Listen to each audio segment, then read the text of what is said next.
Hey there, this is Cassandra from Cassandra Tyndall Astrology, and I'm coming to you with the August 2019 installment of Cassandra's Cosmic Catalogue. So I really thank you for being here. This is about giving you some of the highlights for August to help you plan and prepare for the month ahead. So I'm exceptionally excited to welcome you to this month. It's a very different feel than what we had in July. So the standout feature of August is fire. So last month we had a lot of earth and we had a lot of water. Now we're starting to move into getting a little bit of fire back, a little bit of heat, a little bit of warmth, and a little bit of radiance.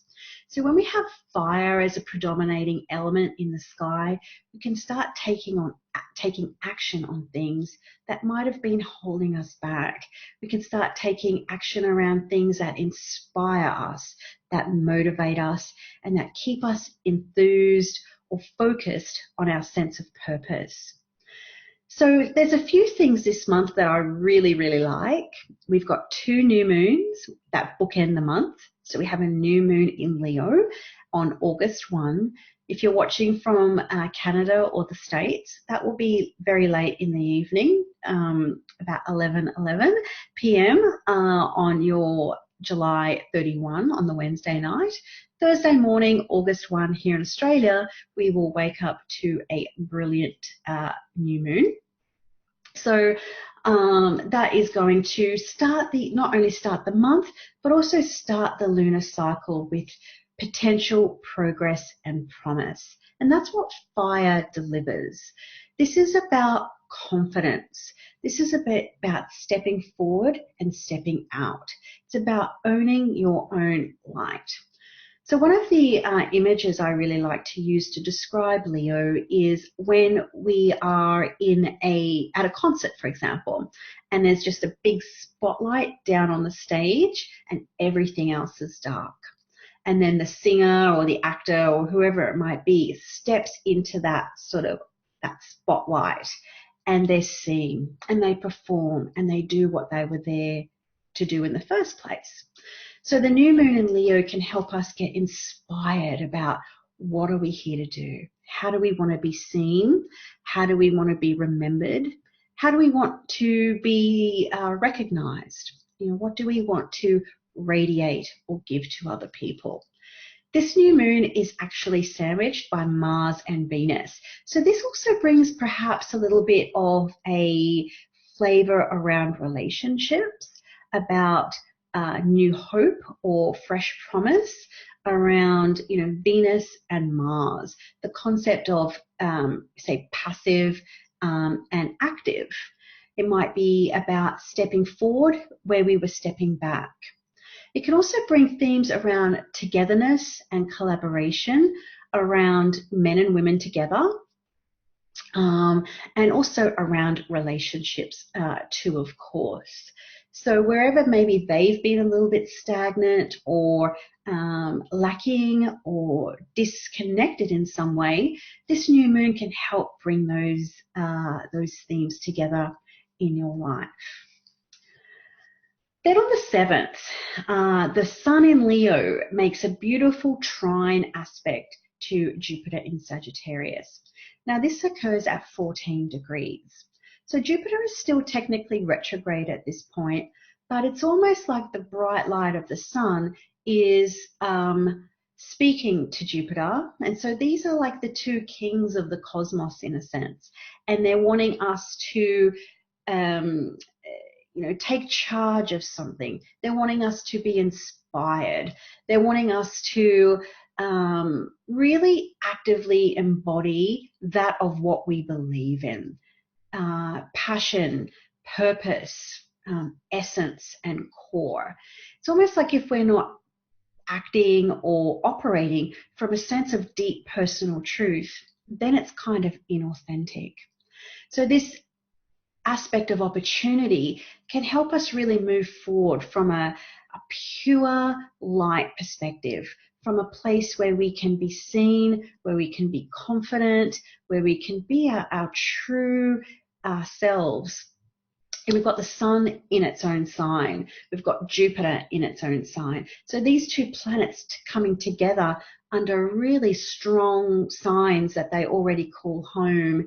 It's almost like two sort of, armies or two kings joining forces, creating some kind of treaty or alliance and making, everybody benefits. So I might think about how that can manifest in your life. What opportunities can you bring into manifestations?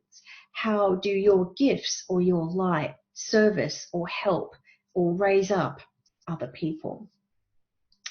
So that one is I'm really looking forward to as well. Then on the 9th, we have Jupiter and Venus making a trine. So this is a Venus in Leo. Again, we've got these themes of recognition, attention, wanting to be seen, wanting to be adored. So this is a beautiful aspect for relationships. This is wonderful for women or the feminine principle in general about Venus, Jupiter, about acts of generosity. What can I do to bring more togetherness into a situation? And this is also at 14 degrees of Leo. So this is and Sagittarius. So the 14 degree of fire is really quite active this month. Then my favorite thing in the entire month of August is on the 11th. And this is Jupiter stationing direct at 14 degrees of Sagittarius. So this happens on Sunday, the 11th. And this all happens in the aftermath of the sun coming along going, hey, Jupiter, I've got your back. And then Venus also lending her support as well.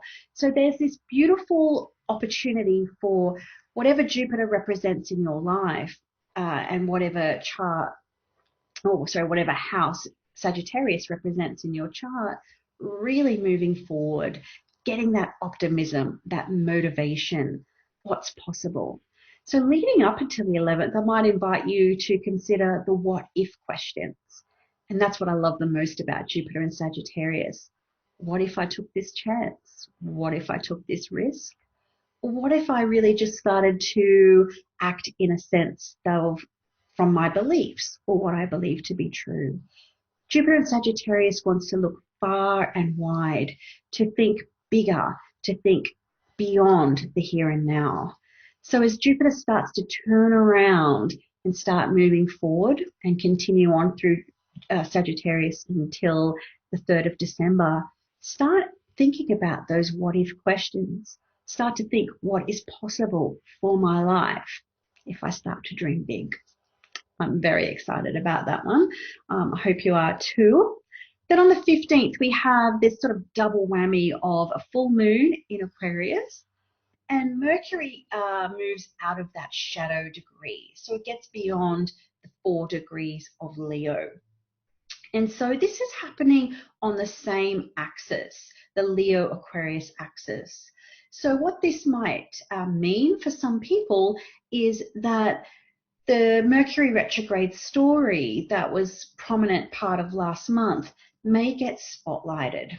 Something that wasn't seen, something that was delayed or stalled or confused last month may all of a sudden get a new awareness around it. Something that you couldn't see before now becomes quite obvious.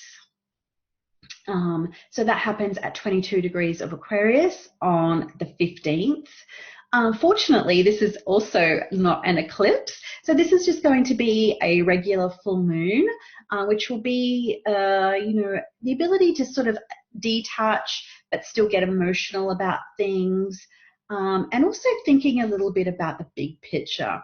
Even though this is an Aquarius full moon ruled by Saturn, it might help us to sort of step away or move away from some of the problems or some of the emotions that were peaked last month with the eclipses. So there's a lot more going on through the month. These are just the highlight reel. We have a beautiful conjunction of Mars and Venus taking place at 4 degrees of Virgo on the 25th, the 24th in the Northern Hemisphere. So Mars and Venus kind of almost got together at the start of the month in Leo under the new moon, but it takes them to move into Virgo before they really start to get together. So Venus is a little bit compromised in Virgo. She doesn't really like being there so much. Mars can function quite well in Virgo. So this might be about sort of attention to details, but at the same time, overcoming the details and not letting them be blockages to progress or togetherness as well. Yes, we all have our differences. We all have our little issues, but they're not enough to create too much drama, blockages, or the inability to move forward with something. Then, of course, as the month winds up, we have the new moon at 6 degrees of Virgo. And so this is going to bookend our month. At the same time, the sun trines Uranus from Virgo and Taurus. So we've got this new moon that is going to trine Uranus. So this is very much about breaking through, about not letting the details weigh us down. Even though the essence of Virgo can kind of get stuck in the details, it does have this ability to adapt on the fly. As long as it's being of service, as long as it's doing something productive, it can operate really well. So this this trine to Uranus is suggesting about, well, maybe I need to do something different. Maybe I need to break out of some habits or patterns, or maybe, I have to be a little bit more on the fly than what I'm used to being, and being adaptive or spontaneous. And as those details are in flux or in motion, it's about moving forward.